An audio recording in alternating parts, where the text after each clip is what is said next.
الحمد لله وعليكم والصلاة السلام ورحمة والسلام الله وبركاته. على رسول الله وعلى آله وصحبه ومن والاه وبعد. Today we're going to start with a revision of the exam, the test questions. Then we'll also revise some other concepts. We'll ask and we'll open the floor for questions and answer them. Then we'll move on to our class today. 1 second, please.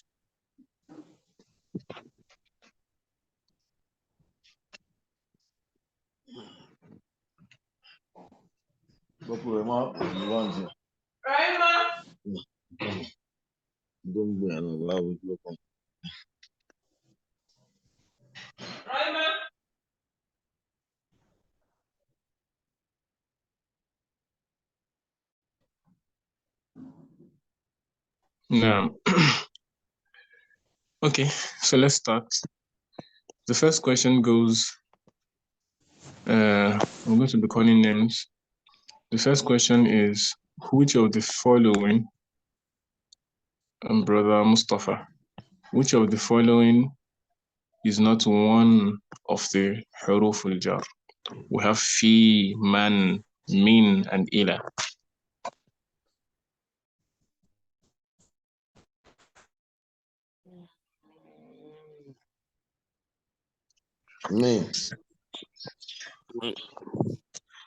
Min is not one of the huruf al-jar. Yeah. Do we all agree? No. No. Is it Mon? Okay, Mon, sorry. Man. Yeah, Mon. Yeah. Man is not one of the huruf al-jar. Okay. Brother Qasim Abu Abdul Alim, in which of the following sentences does fi translate to on? We have al-waladu fil hammami, al-imamu fil masjidi, Allahu fis sama'i, hiya fil matbakhi. You're meant to check all the correct boxes. In which of the following sentences does fi translate to on? Awaladu fi hamami.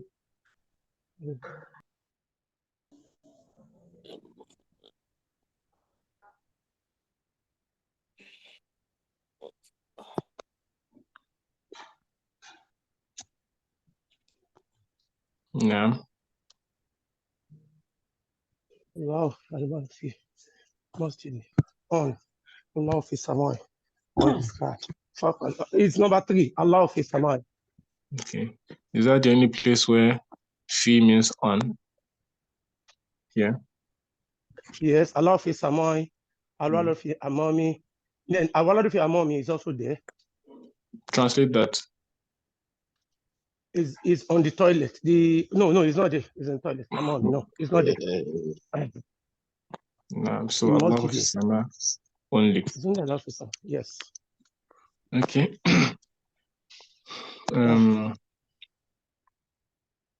Brother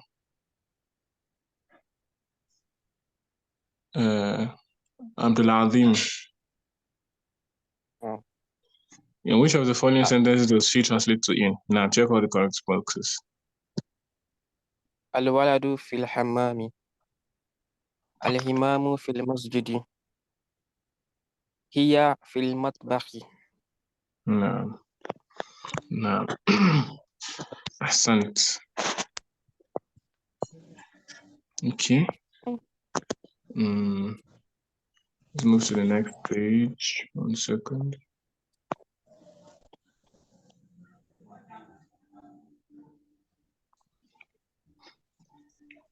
Match the following words to form sentences. For example, al-babu maftuhun. Al-babu maftuhun. Aba Muhsin. So we have al-qamaru. Al-qamaru jamilun. الماء حار. البيت قريب. المنديل نظيف. Excellent. Brother Ismail, No. match the word. Sorry, you want to say something? No, sir. Okay. Match the following to their opposite. Nam ghaniyun غني فقير tawilun طويل قصير baridun حار jalisun واقف jadidun قديم qaribun بعيد nadhifun واسخ. wasikhun. No, واسخ. It is not just wasikhun. Nadhifun واسخ saghirun كبير khafifun ثقيل. thaqilun. Okay, I want other people to take this one too. Abu Muhsin first. Ghaniyun فقير. tawilun قصير. I want to mute. Okay, good. Naam. Baridun حار. jalisun واقف. jadidun قديم. qaribun بعيد. nadhifun وسخ. saghirun كبير. khafifun. ثقيل. Very good. MashaAllah. Okay, who wants to take it also?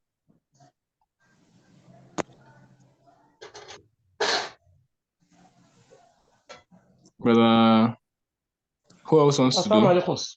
Naam. Assalamu alaikum. Alaikum I want assalam. to, because I am confused with the way they are asking. Okay. You are saying we should match the opposite are the one up. And they are saying some words that are not among those things that are up. So I'm confused. Even this question myself, I was confused with it. So this list is not complete. It still continues to the side. Okay.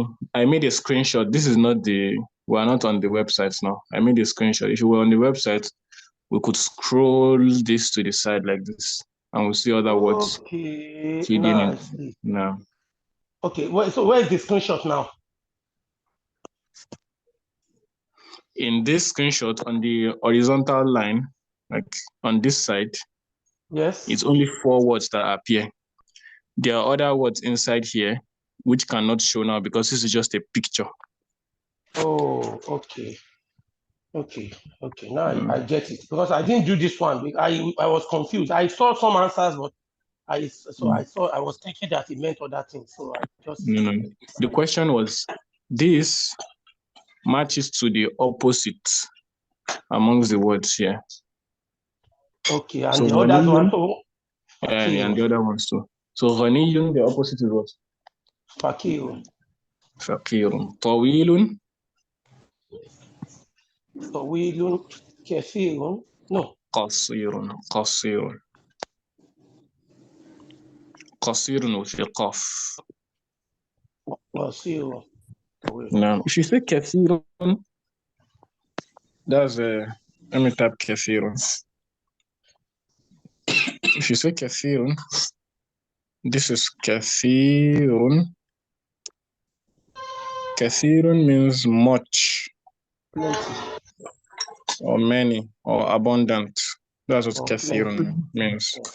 If you change qaf and sod to kaf and tha, qasir, which means short, will mean kathir, many.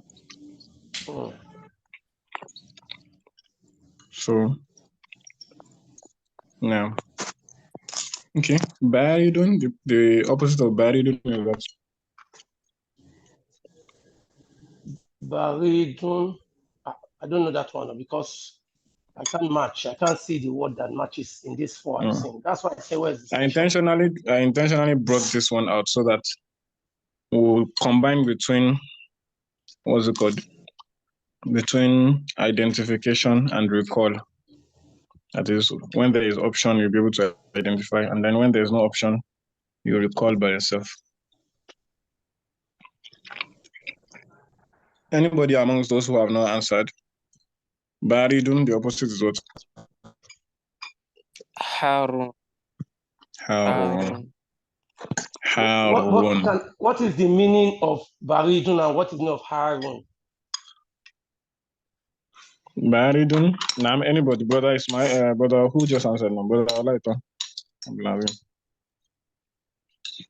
Baridun means cold. Harun means hot. Okay, Baridun. Oh, Baridun. Okay, or Baridun. Okay. Baridun. Okay, now. Yeah. Kulna ya naru. In the Quran. Yes. Allah told the fire that Kuni Bardan wa Salaman. Be cool and peaceful. Allah Ibrahim, upon Ibrahim. So, if something is buried, it is cold. Buried is cold. So, next time you go to Hajj, go for Hajj. If you want to ask them to give you water, and they give you water that is not cold, you say la, buried. They will give you cold one. Abu Abdulalim, do you understand? No. Mm-hmm. So Baridun, cold. Baridun. Then hot is Harun. Hot is Harun.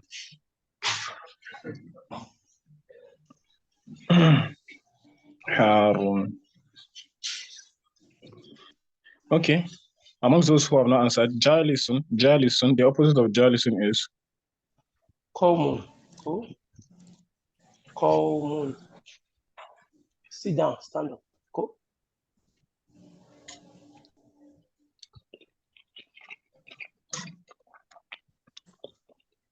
to stand, he stood is Qama. That's what you need to say. Qama is he stood. But this Qama has a synonym, which is Waqafa. These two are verbs. Qama, he stood. Waqafa, he stood. From this Waqafa, someone who stands will be called Waqifun. Someone who is standing will be called Waqifun. Just like from Jalasa, someone who is sitting will be called Jalisun. Do you understand?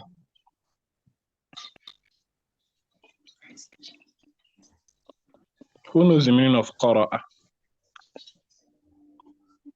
To recite. Naam, Qara'a, he recited. Or he read. So see these verbs, look at this pattern. Waqafa, he stood. The person standing is Waqifun. Jalasa, he sat. The person sitting is Jalisun. Okay, Brother Mustafa, Qara'a, he read or he recited. Based on this pattern, the person reading is what?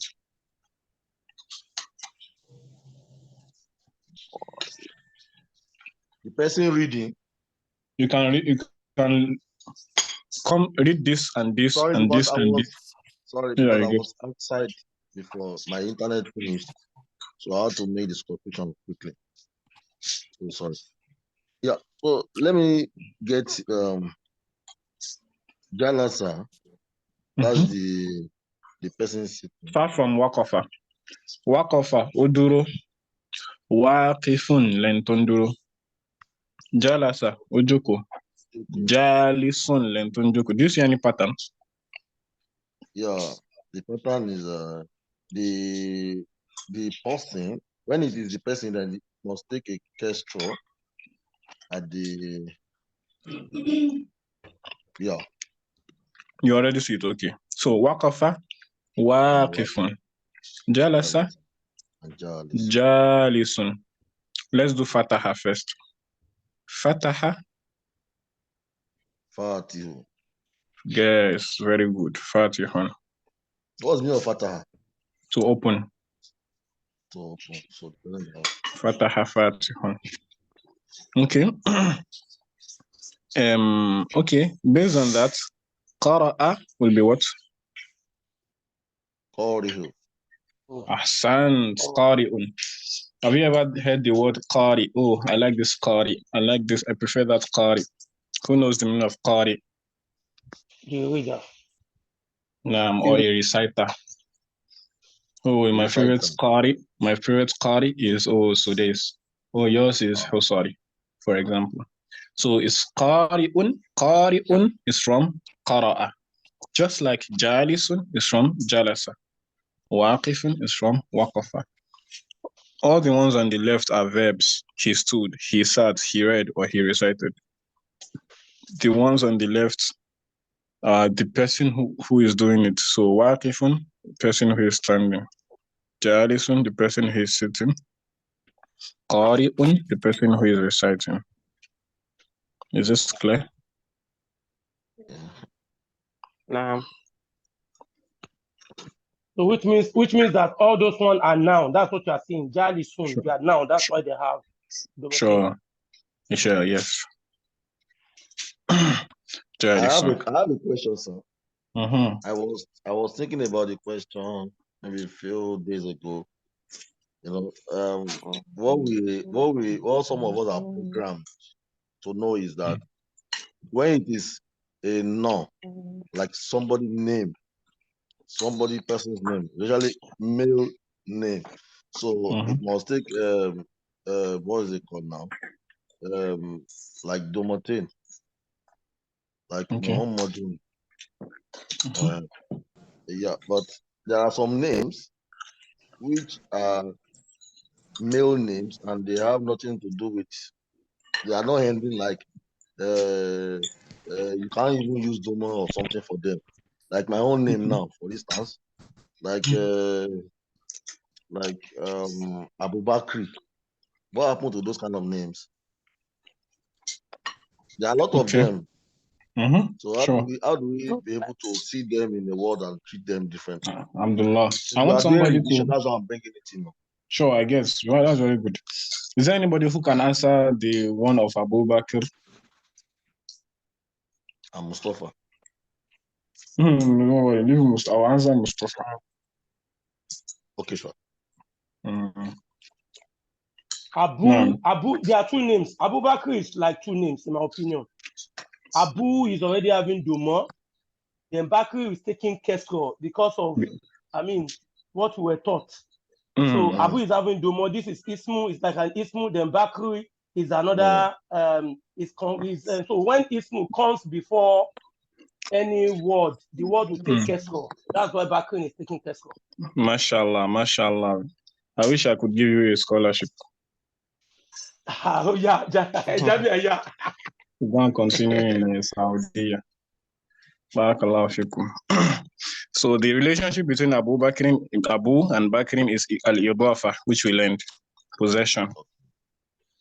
Abu Bakrin is just the same as Abdullahi. Abu Bakrin, father of Bakr. Abdullahi, slave of Allah. Do you get? Because some people now call it Abu Bakr, like Atiku Abu Bakr. So that was what actually prompted that. Okay, they've added accents to it. So ordinarily, this Bakr is a noun. It should end in Dhamma, Bakrun, but because of possession, so it becomes Abu Bakrin. Okay. As for the name Mustafa, yes.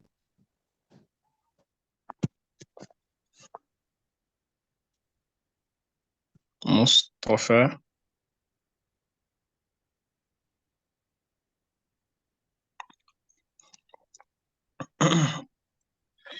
This name ends in a dhamma. This name ends with a dhamma. Why? Because it's a noun and every noun ends in dhamma. But where is the dhamma? We can't see the dhamma. In fact, we can't even see anything on the last letter. We can't see anything on the last letter. That is because the last letter is an alif. The last letter is an alif. Take note. This thing, let me write it again.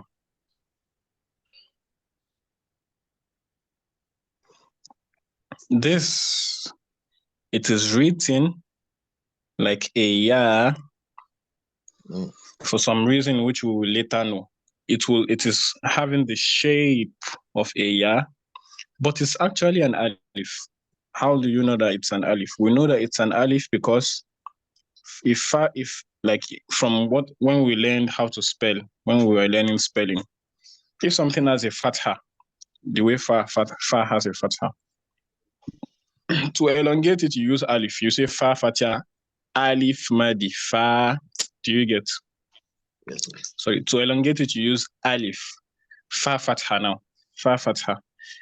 Fa fatha is just fa. That fa, you now want to make it fa. The letter to use to elongate it is alif. So you say fa fatha fa. To make it longer, you say fa by adding alif. If the fa has a kesra, fa kesra fi. To make it fi, to elongate it, what letter do you add? Yeah. Yeah. If the letter has a dhamma, fa dhamma fu. To make it fu, what letter do you add? Wow. Wow, good. So it's a rule of thumb that when a letter has fatha, to make it longer, put alif in front of it. A letter has kasra. To make the E sound, E, to make it longer, put ya after it. When a letter has a dhamma, u, to make the u sound longer, u, put waw after it. So from here, we see that fa fatha was made longer, and there can be only one thing to make any fatha longer, which is alif. That shows that the letter here is an alif, although it is coming in the shape of a ya for some reason that we later know. So now, for now, we all agree that this is an alif. Forget about the shape, but we know that it's an alif because you can only elongate a fatha letter, like a letter with a fatha, you can only make it long using an alif. So this is an alif. Do we all get how it's an alif?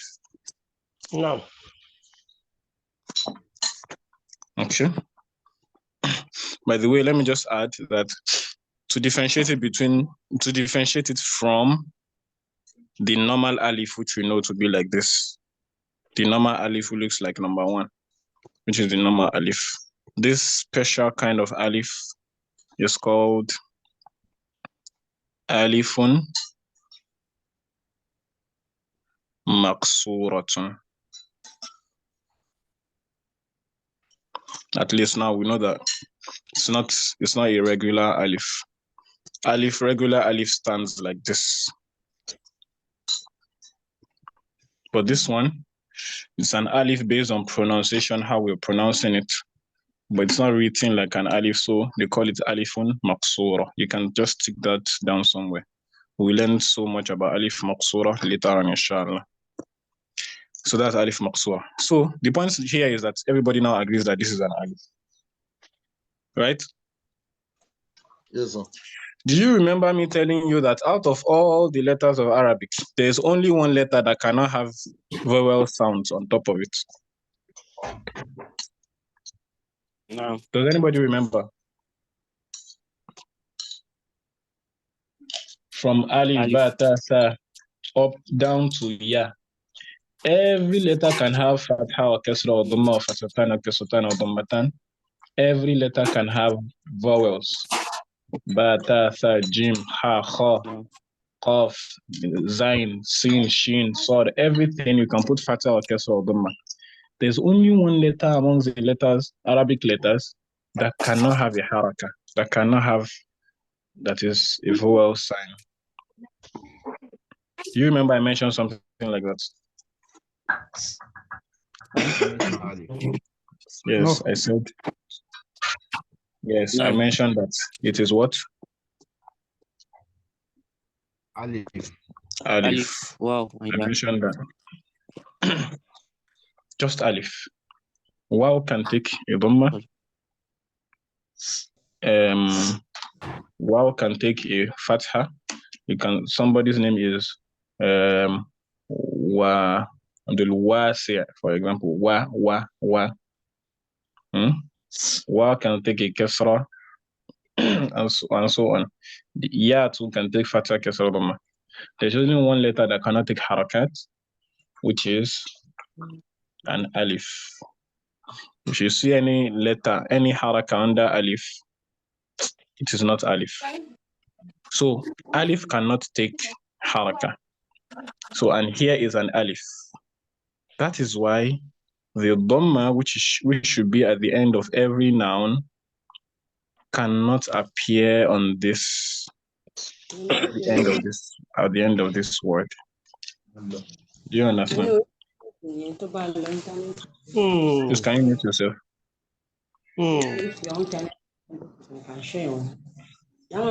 Brother Abu Abdul Alim. No. Did you want to say something?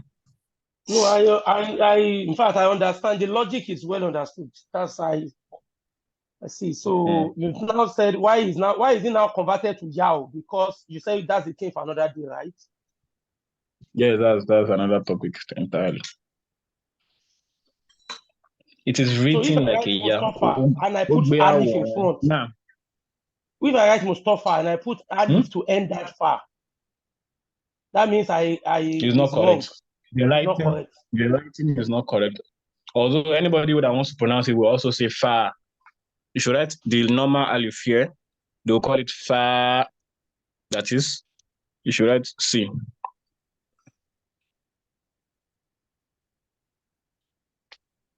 You should write normal alif. They'll pronounce it as fa. You should write alif maqsura. Don't call this one a ya. Call it alif maqsura. Why do you call it alif maqsura? Because it is used to elongate something that has fatha, and there's nothing that is used to elongate something that has fatha aside alif. So this is an alif, although it comes with the picture of a ya. So just call it alif maqsura. Just call it an alif. If you want to differentiate it, just say alif maqsura. So somebody will call this one fa. The second one, they'll also call it fa. So it's basically the same pronunciation, but in terms of like grammatically speaking, this is not the writing. The letter that is put here should not be a regular alif. It should be alif maqsura for a reason that we will later know, inshallah.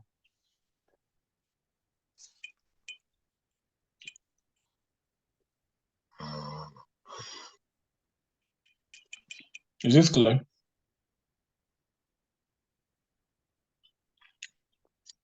Alif Maqsura. Okay. So, Brother Mustafa, your name ends in alif maqsura. That's what I'm saying. Alif maqsura is an alif. Alif can never have a haraka. So the way other names end in dhamma, Mustafa cannot end in dhamma.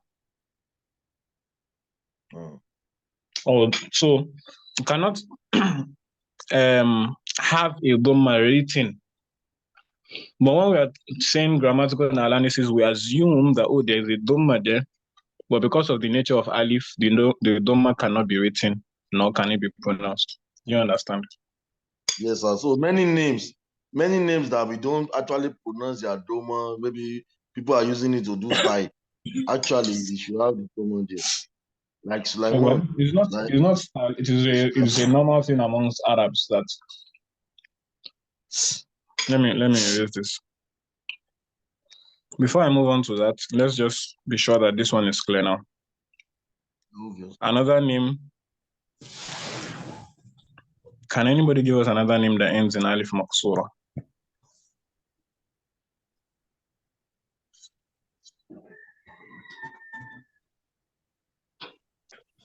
Do you know any other name Like that ends Musa.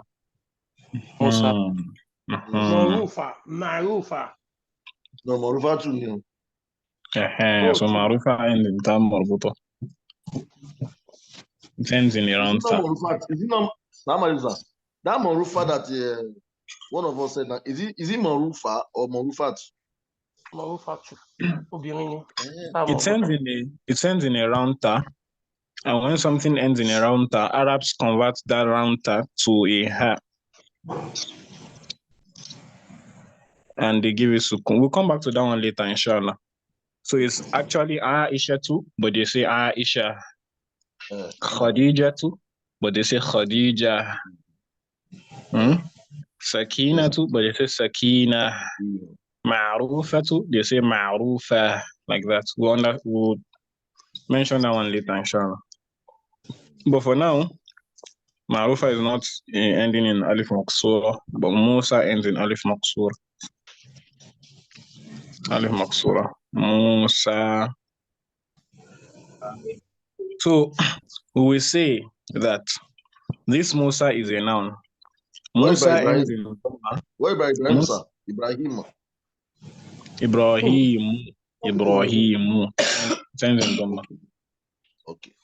So Musa is a noun. For being a noun, it ends in Dhamma, but the Dhamma is not pronounceable, nor is it written. Why? Because the last letter is an alif. Oh, but then this looks like a ya. No, it's an alif. It's alif maqsur. Is this clear? Yes. How do you know that it's alif?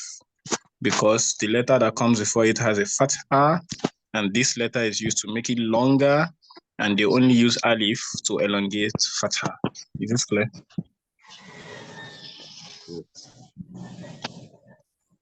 So that alif that is hiding there physically is what we call alif maqsura. Yes, sir.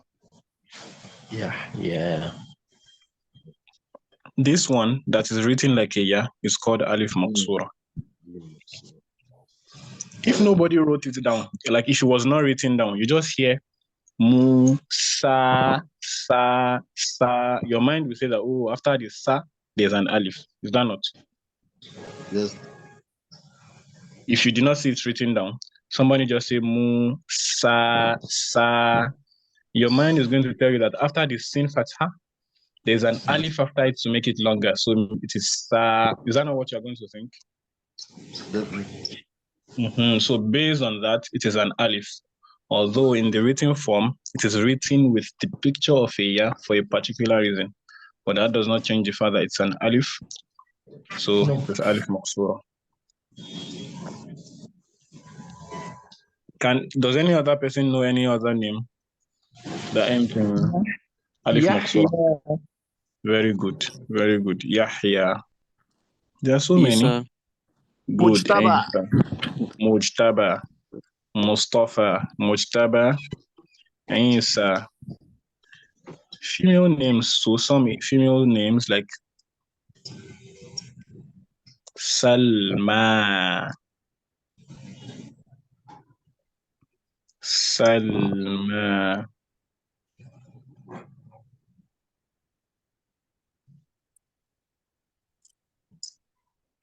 Salma, and so on. Ends in alif. This Salma, is a male name now, just like Mustafa. I think the name used to be Salmon. Salmon. There is Salman. There is Salmanu. Salmanu. That one is a male name. But then there is Salma, which is a female name. Oh, Salama. What is Salamatu? It's a female name. Salamatu is a female name. Abu Salma. There's Salma, there's Salama, there's Salama. All these ones are female names. Salma, Salamatun, Salamatun. All these are female names. So now let's go to the second thing, which is related to what Brother Mustafa asked.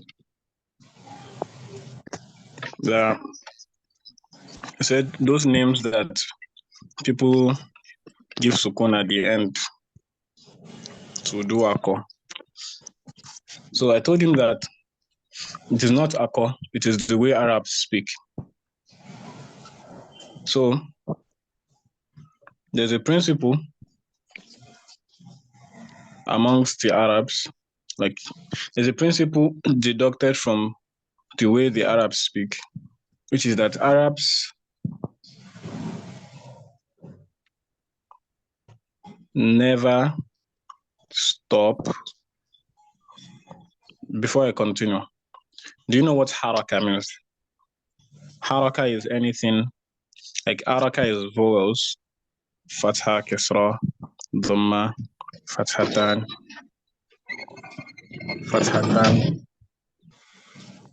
kasratan, dhammatan. All of these things are called what? Harakatu. Haraka. One is haraka, they are all harakat. So they are on one side. On another side, we have sukun. These are haraka on one side. Sukun is on the other side. So, good. The principle says Arabs never stop on haraka.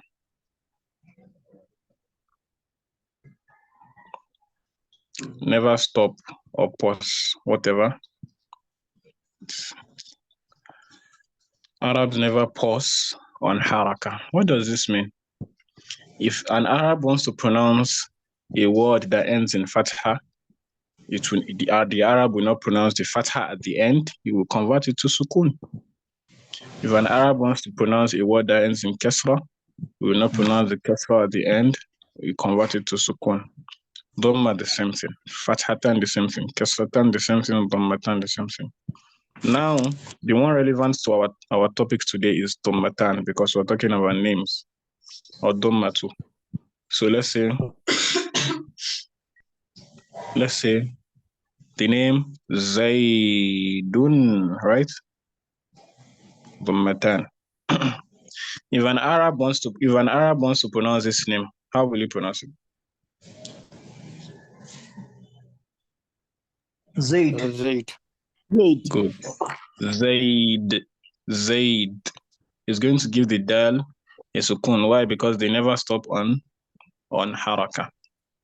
Dhammatan is a haraka, they would rather stop on sukun. If an Arab wants to pronounce the name Muhammadun at the end now, we're not saying, let's say Muhammadun, and then there's a word after it that he wants to say, like Muhammadun Rasulullah. Of course, he will pronounce the dhammatan at the end of the Muhammadun. We're talking about when he wants to pause or when he wants to stop.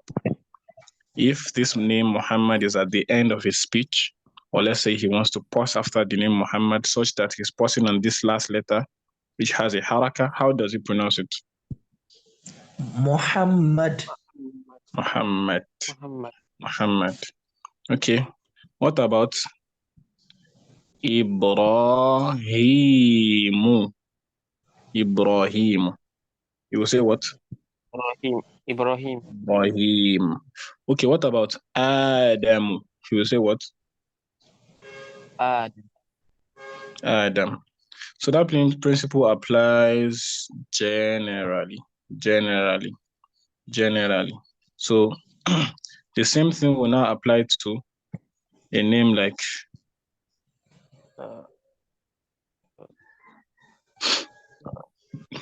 Aisha. Aisha too ends in a dhamma, but Arabs don't pause on dhamma or on haraka generally. They rather pause on sukun. But we have to add something here. Names that end in round ta, we all know round ta now. Ta marbuta. When an Arab wants to pause on a round ta, he converts the round ta into a ha. We all know what ha is. Into a ha. Ha can be written like this or like this, depending on where you're writing it.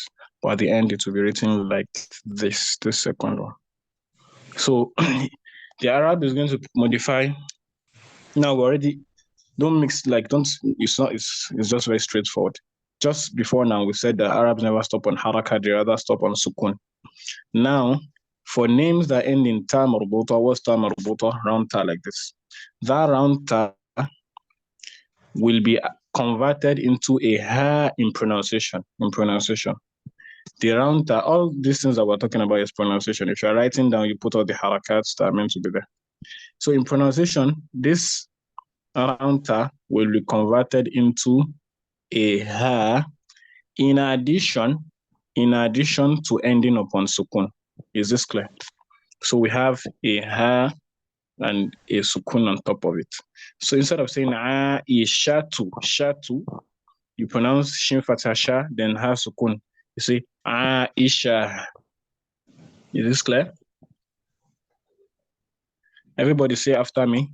Aisha. Isha. Shin fatha sha. The round ta will be converted into a ha. And of course, they never stop on Dhamma or any other haraka, they stop on Sukun. So say, everybody say after me, Aisha. Aisha. Yeah. The same thing applies to Khadijatu. Khadijatu. Jatu will become Jah. Everybody say Khadijah. Khadija. Naam, Khadijah. So it's not about Akko. Yes, Khadija ends in Jim Fatah Jata Tadumatu, Jatu, Khadijatu. And that's how to write it. But and if you want to say Khadija in the course of a sentence where you are not pausing, you can say Khadijatu Zawjatu Nabi Zawjatu Nabi. Khadijatu Zawjatu Nabi. Khadijatu Zawjatu Nabi. Khadija is the wife of the Prophet. So that's just normal. But this thing that we're talking about is about, it applies when pausing or stopping. Remember, Arab never stop or pause on haraka. And if that noun now has a round ta at the end, ta marbuta, the round ta, in addition to converting the haraka on top of it to a sukun, the round ta will also be converted into a ha. So Aisha becomes Aisha. Khadijatu becomes Khadija. Fatimatu becomes Fatima. Nafisatu becomes Nafisa. Ghaniyatu becomes Ghaniya. Halimatu becomes Halima. You understand now?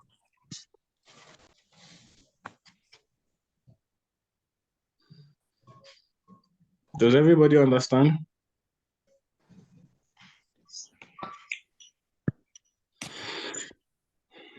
Is there anybody that understands? No. Hey. We understand. No. We understand, sir. Okay.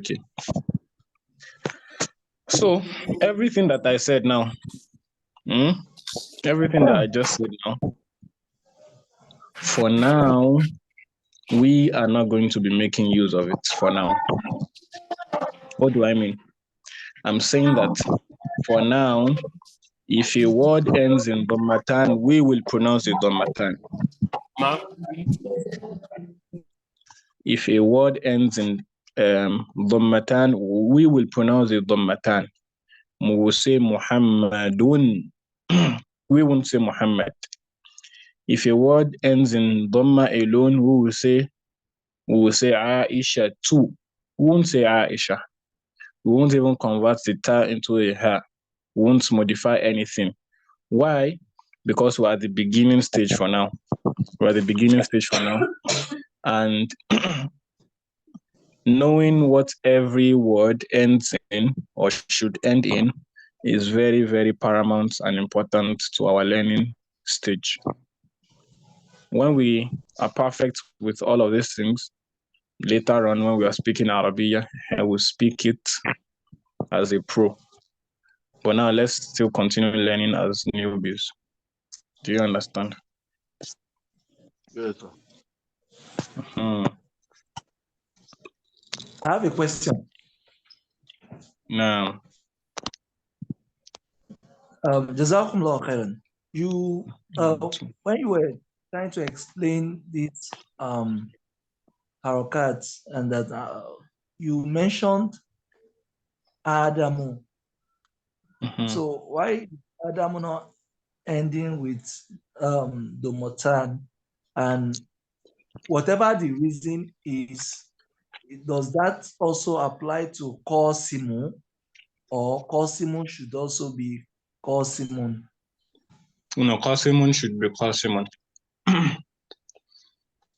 Names should ordinarily end in Domatan, except there is a reason. So, Muhammadun ends in Domatan because that's the norm. Zaydun ends in Domatan because that's the norm. Qasimun ends in Domatan because that's the norm. But then we said Aisha is also a name, but it does not end in Domatan because of a reason. What's the reason? It is Alamun Mu'annath. You remember? I know that, yes. Zainabu is meant to end in Domatan, but it doesn't end in Domatan for a reason. Why? Because it is Alamun Mu'annath. Now, Adamu, we've not learned it.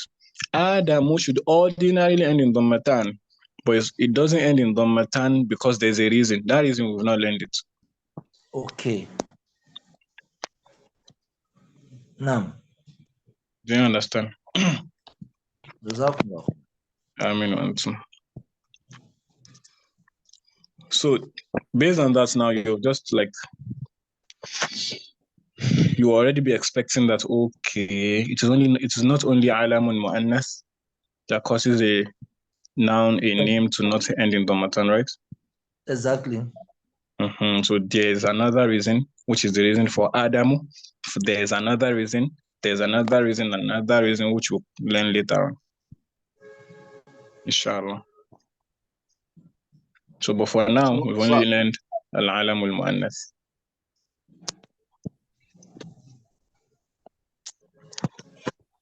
Okay. So you said did you say we've not learned it, or you said we will not learn it? That of Adam. We've not learned it yet. All right. We'll learn it later, inshallah.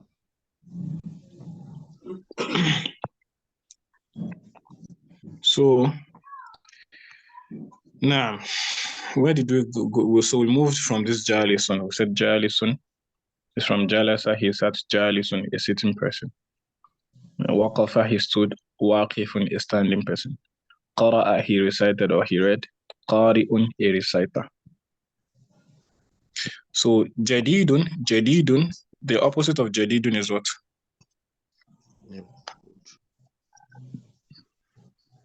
First, what does jadidun mean? New.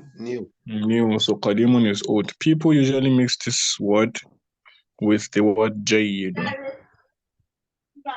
Happens a lot. What's the meaning of jayyid, sir? Jayyid means good. Okay. If you do something, maybe a student does something good, she'll be like, oh, jayyid. Like, so jayyid basically means good. But jadidun means new. So the opposite of jadidun is qadimun.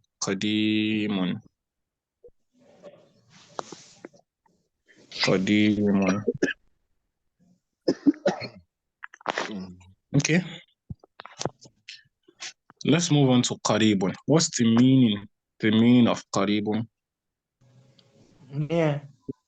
Yeah. So the opposite of qadimun is what? Ba'idun. Ba'idun. Okay. Nadhifun means what? Nazivun. Neat. Okay. The opposite of nadhifun is? Wasikhun.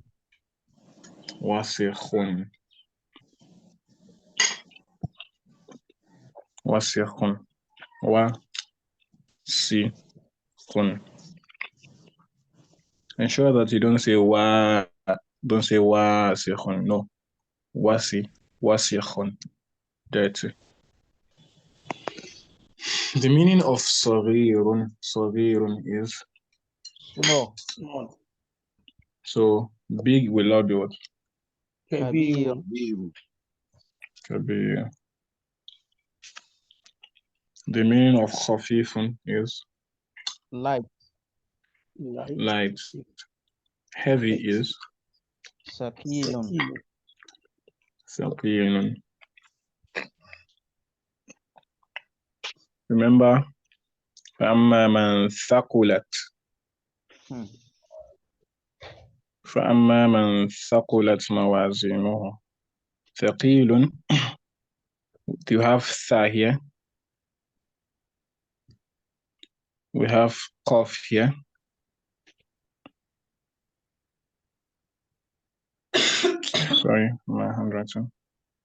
We have qaf here. And we have lam too.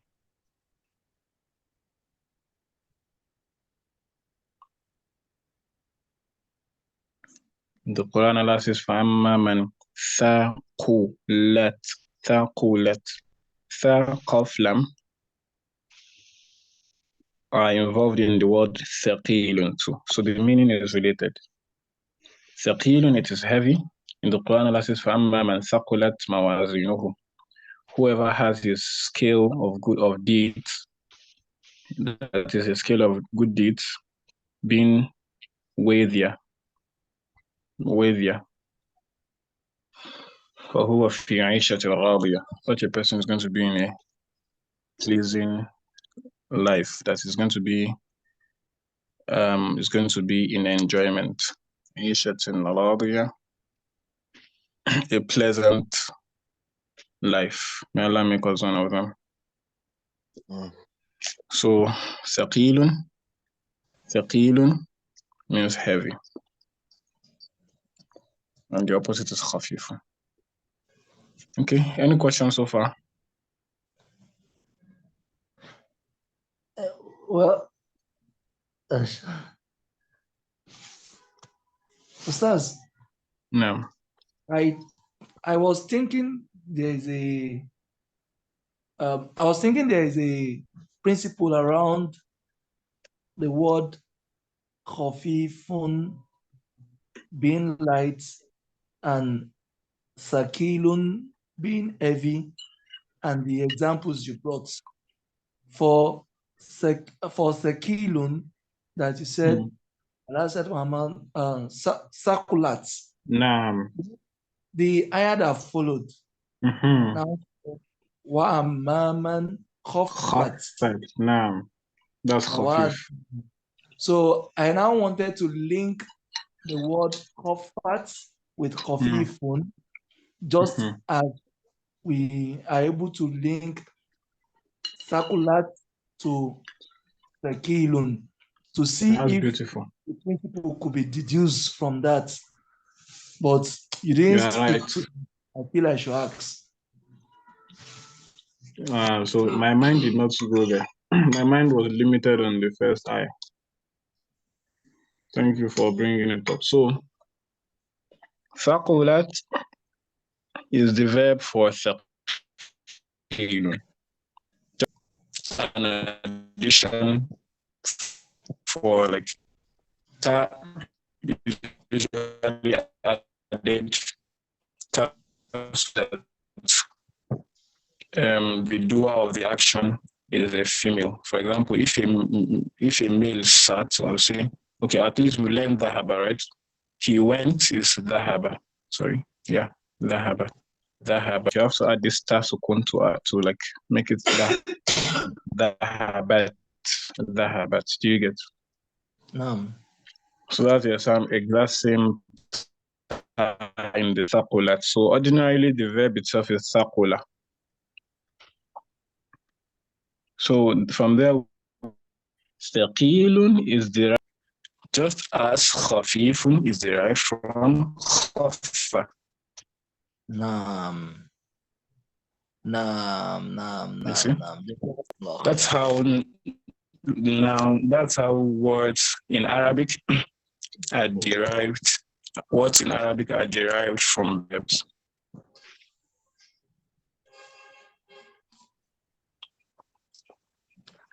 Words in Arabic. That's the beauty of Arabic language. So you need in other languages like a whole week to learn 100 new words, for example. Arabic, you can learn 100 new words in half that time. 100 new words in 3 days. Because once you know the verb, like a root verb, from that root verb, sakola, so sakola, it is heavy. He made it heavy. Something that is heavy is something that is heavier. Other things like that, you can form them as one single word each from just a sakola. Do you understand? At least now, before now, we learned that qari, that is a reciter, qari, so this qari, shirim, for example, is from the verb qara'a, right? So the way we derived qari from qara'a is the way we can also derive some other words from. But how do you derive it? What are the patterns? Inshallah, we've not learned those ones. We'll learn them later. But I'm just showing you this to make you know that Arabic is very, very interesting and beautiful, and is not as difficult as it may seem. Now, Okay, question. can we move on? Yes, we would, but I just want to quickly ask this question. I also observed that coffee is coming with Domoten at the end, the same way Sekilun, and I'm not sure these words are now. So why are they now coming with Domoten at the end?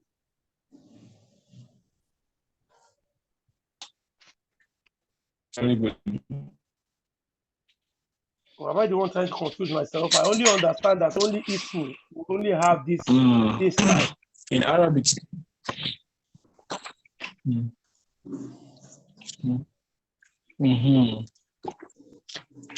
I like that question. So that means from the Domadan that's at the end, that's indicating that it's a noun, right? Is almost good. Making it look like a noun. It is good that you know that Domadan is one of the indicators of nouns. Exactly. That's why? Because remember we said in English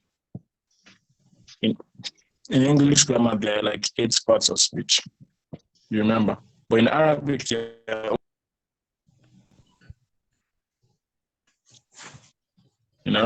only how many parts of speech? Did we touch on it? In Arabic, there's 3. In Arabic, there are only just 3. There are only 3 parts of speech. There are only 3. Yes, ism and fi'l and harf. Harf is the general name. Some harf are harf jar. Harf jar is just one category of harf.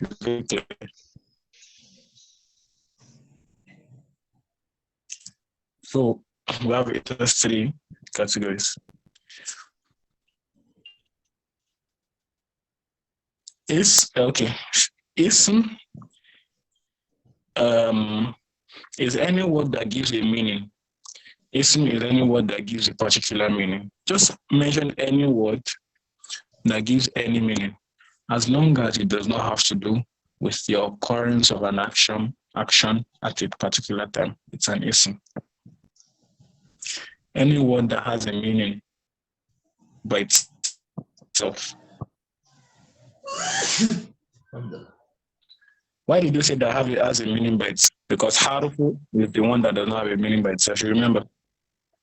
No. Harf like mean, like ila, it doesn't have a meaning by itself. Or when it's used in context, that's when you give it a meaning. Do you remember? I'm not getting a response to that. Can anybody hear me? Yes, we can, but it's as if you are breaking or cracking. Maybe it's my internet. I Your don't know. internet, your internet is not so strong, so we are struggling to hear you. But it's fine. Okay. Please tell me. Always tell me when the internet is bad. No, it's okay now. Okay. I'll just have to move. Then Okay, inshallah, it's it's going to okay. be better. Ah, Now, so is it better now? No, very better, well, much sir. more better. Okay. So I said in there are three parts of speech: ism, and fin, and harf.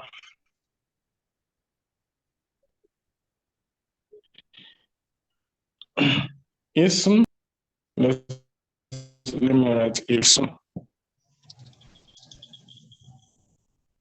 Ism is anything that has a meaning.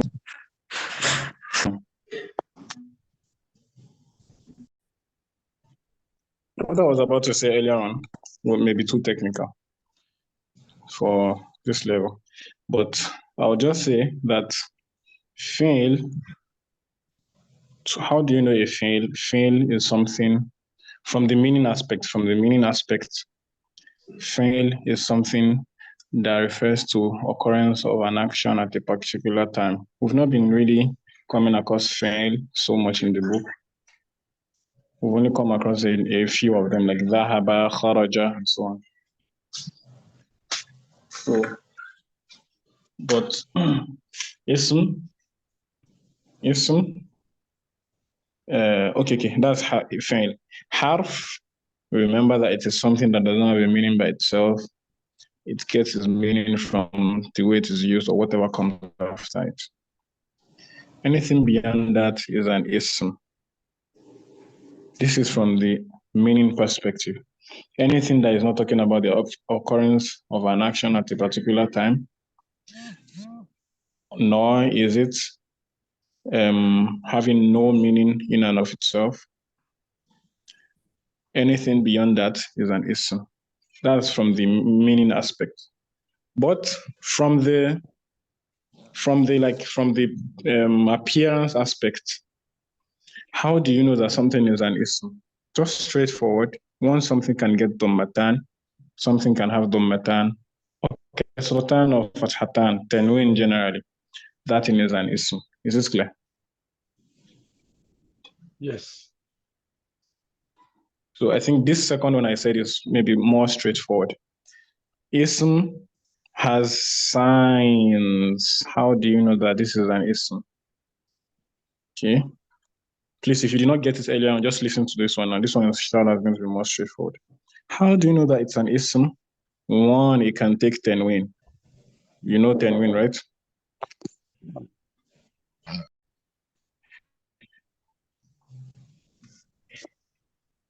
We have ism, we have fi'l, we have harf. Ism has its own signs, fi'l, and of course, once you know the signs of ism and you know the signs of fi'l, once you can't find the sign of ism in a word, nor can you find the signs of fi'l, it is surely a harf. Is this logical? So, what are the signs of ism? The signs of ism, there are a number of them, but one of them, which is what we've come across so far, one of them is a tanween. If a word can have tanween, fathatan, kasratan, dhammatan, then it's an ism. So the word tawil, for example, can we say tawilun? I'm asking. Naam. Naam. So we can say tawilun, so it's an ism. The word Muhammad, can we say Muhammadun? Naam. Then it's an ism. Do you understand? So there are some other signs with which you know that something is an ism. One of it is tanween. A word may not have one of this sign, like an ism may not have a particular sign, but it has another sign which indicates that it's an ism. So tanween is just one of those signs, and tanween exists in the word khafifun, thaqilun, tawilun. So they are all asma.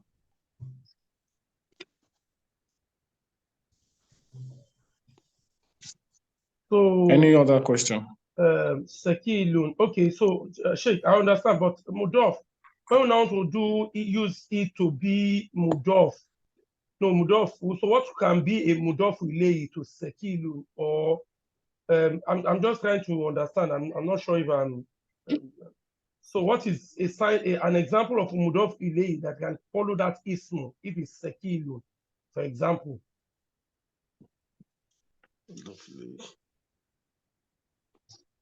You know, part of what you told us. I know. Do you understand my question, sir? I get.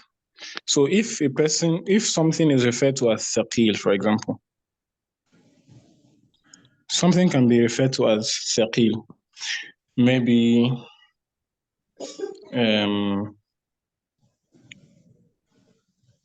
if thaqil is the name of something, you can put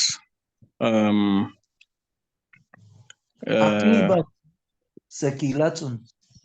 No, that's not idafa. That's not idafa. No, that's not idafa. So if you want to say, it depends on if that thing, like if it makes sense from the meaning perspective. Do you understand? If it doesn't make sense from the meaning perspective, then you'll not be able to form it. Because why I'm asking this question is that I'm thinking that for this even if we call it ismu, maybe there's a rule that is there that I want to learn. If you call it ismu, then it must be able to be, if you want to use this sekil, you must use an ismu with it for it to stand.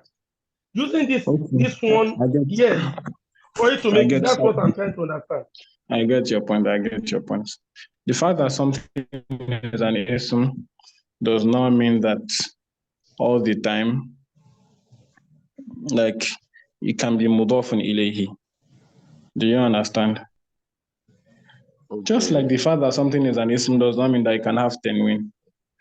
Do you understand?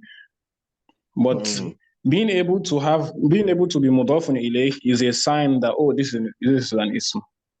Having tanween is a sign that, oh, this is an ism. But is it every name that can have tanween? No. But when one has a tanween, you know, oh, this is an ism. Is it every name that can be mudafun ilayhi? No. But when a word is mudafun ilayhi, oh, this is an ism. Do you understand? That's the exception. I get it now. Do you understand? So once you find, okay, one of the signs, one of the indicators of being an ism, once you find it in a word, oh, you say, oh, this is an ism. Even though there are, like, other indicators do not exist in it. So if a word has tanween, is an ism. But is it every ism that has tanween? No. If a word is mudafun ilayhi, it's an ism. But is it every ism that can be mudafun ilayhi? No. Is that clear? Yes, very clear. Okay. I'm sorry, I was struggling to, like, explain it in a way that is not going to cause further confusion. That's why it's so long. So now here I wanted to write any ism by default, not default. It's an error. So any ism by default takes what? Dhamma. Dhammatan. Take dhamma.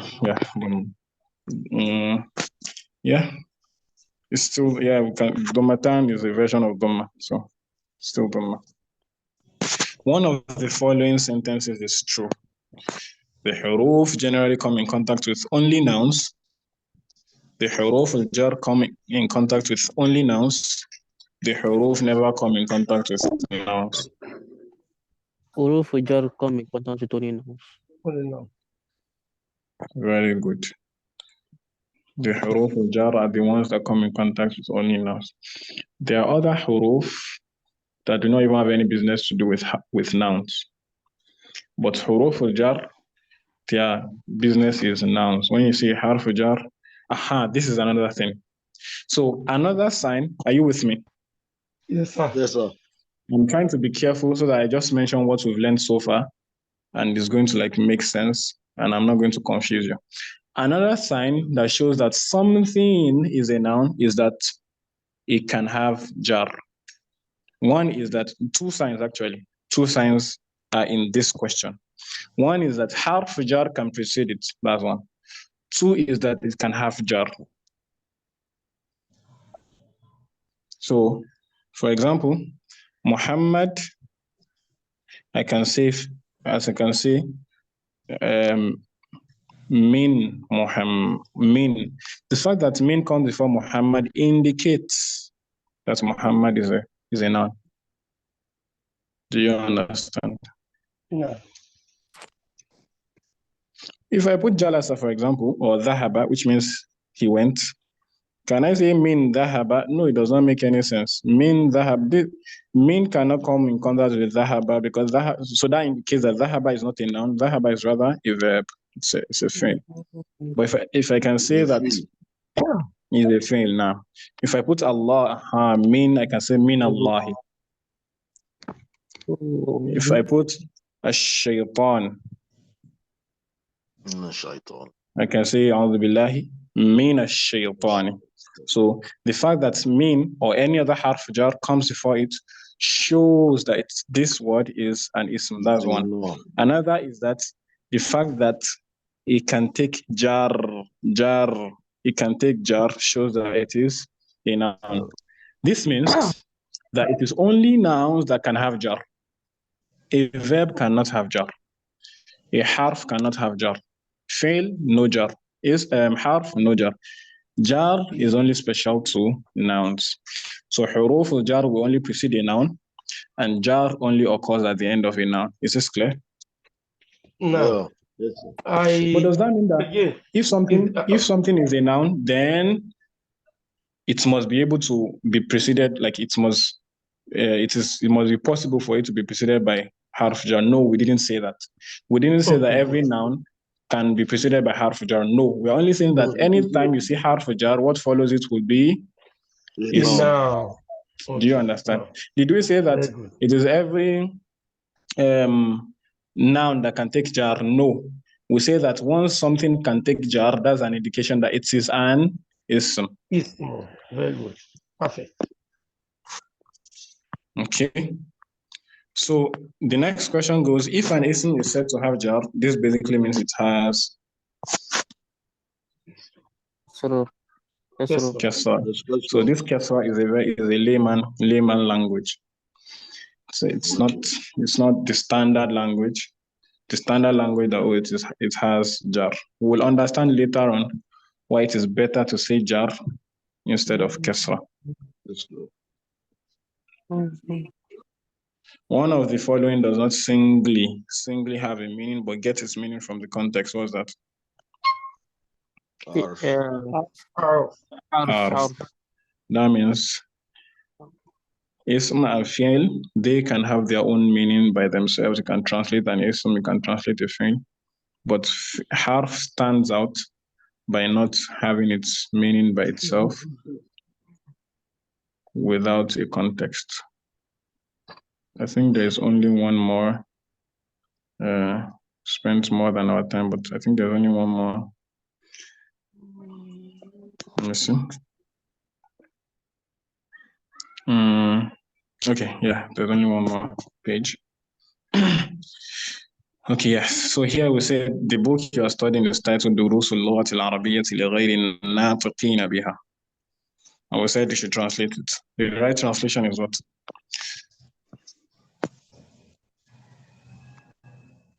دروس lessons. اللغة is مضاف إليه. اللغة العربية.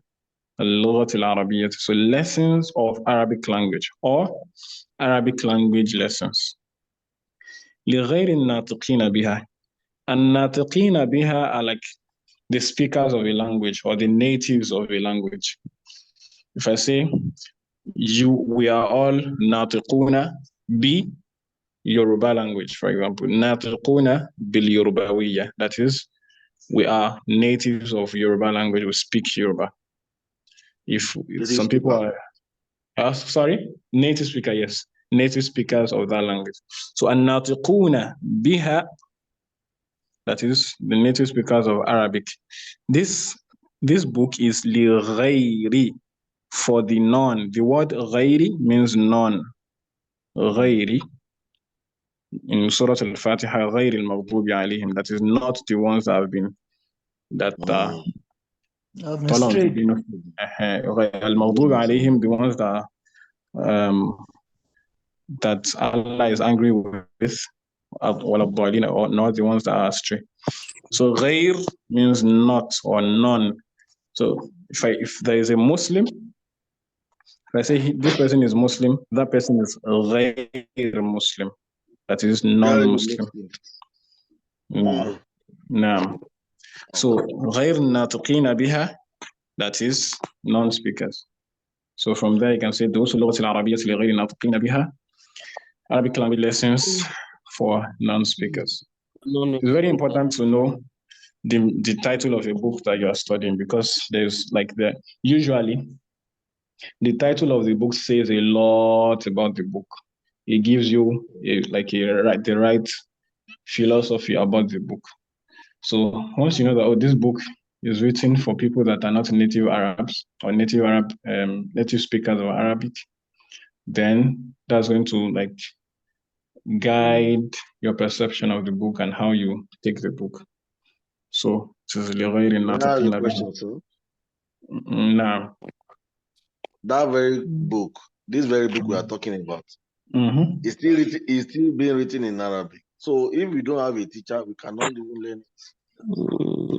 If you don't have a teacher, can you become a lawyer or a doctor? That's it. So it is easy for you to pick a book and read it and understand the gist. Then once you are able to comprehend the language, you know the language, you are a speaker of that language. So now, but this one now is for non-speaker, non-native speaker. Then it's already in Arabic. So there is no way anybody can just pick the book and understand it, except there is a teacher that is guiding you like you are doing through. So I get the first thing is that to learn anything in life, you need a teacher. The teacher does not have to tell you everything, but the teacher is going to do a number of things. The teacher is going to make your long journey, is going to make it short. It's going to make the stress less for you, and it's going to guide you so that you're not learning things the wrong way. That's one thing. Anything at all you want to learn in this life, you have to have a teacher to learn it. Because we are not living in Arabic speaking society where you may not need a teacher, even though there's hardly any purely Arabic speaking society in the world now. Everything is already contaminated. So, but let's assume that there was a community where Arabic is being spoken, then you can just exist and live in the society, and you learn or you pick up Arabic normally. That's how the companions and other people learned Arabic. But after a while, people needed to study. They needed to study Arabic because the pure Arabic was almost was going away. The pure Arabic was lost. So pure Arabic was only existing in the Quran and in some other places. So to see pure Arabic on the street was an impossibility, became an impossibility. Till now, it's an impossibility. So the Arabic you hear on the street and even in the media is not the pure one. If you understand that one, you will not be able to understand the pure Arabic of the Quran. You just get the idea. So for that reason, we have to actively study Arabic. If you want to actively study something, you need to have a teacher that is going to guide you. That's on one side. On the other side, if you want to learn a language and you are learning that language using another language, you are still joking until you start learning that, you start immersing yourself into the new language you want to learn. I hope you get it now. Somebody wants to learn a language. The person speaks Yoruba, for example, and wants to learn English. Yes, the person can be using be using the knowledge of Yoruba to learn English. But you want to learn English, and the book that is going to teach you English is written in the Yoruba that you already know. So where is the English you want to learn? Do you understand? Yes, sir. So you're not learning any English yet until you have a book written in the English you want to learn. The teacher may be speaking Yoruba to you to explain the English. That's fine for a beginner. But that you want to learn, do you want to learn English language, and your English textbook or your literature book is written in the Yoruba that you already know? So that means you are learning Yoruba, not English. So I hope that answers the question. Yeah, very well, sir. So for now, we need a teacher for now, till maybe after a while, if you learn Arabic for like 3 years consistently, then you can maybe start studying on your own and start reading books. The last question, okay, second to the last. Yes, Now, yes, sir. Yes, sir. So now with the pace we are going, mhm. the pace we are going, and with what you have just said now, does it mean somebody cannot live in an Arabic society, you know, having probably been able to chat, to communicate, to exist in that society? You are still not able to interpret the Quran. Is that what you mean? The Arabic that exists on the street in, for example, Egypt or even Saudi Arabia on the street is not the Arabic that the Quran was revealed in. Just like when you hear it, you know that okay, it sounds similar, but then it's not the pure Arabic that has been contaminated.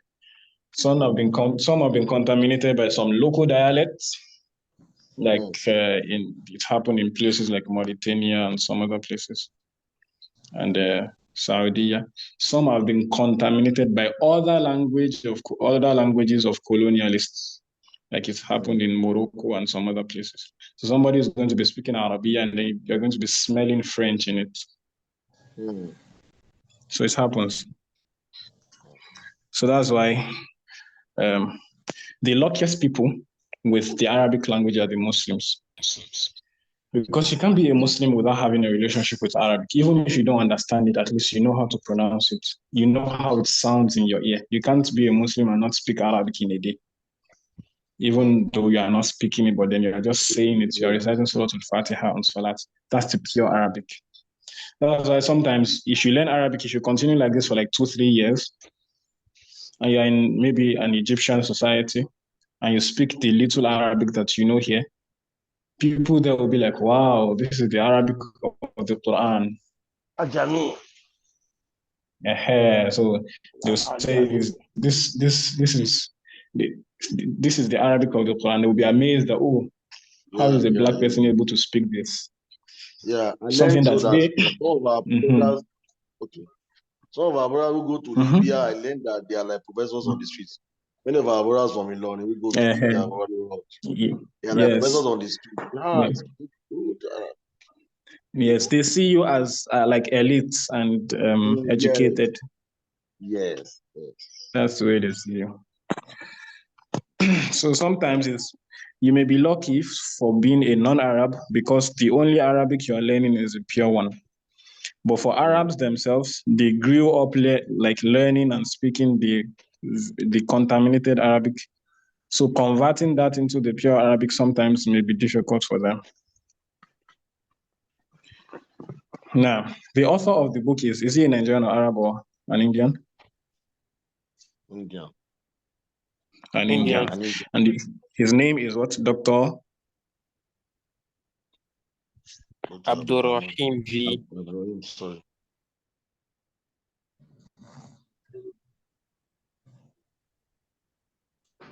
Abdurrahim V. Now, more than our time. سبحانك اللهم وبحمدك أشهد أن لا إله إلا أنت أستغفرك وأتوب إليك. السلام عليكم ورحمة الله وبركاته. وعليكم السلام ورحمة الله وبركاته. وعليكم السلام ورحمة الله. آمين.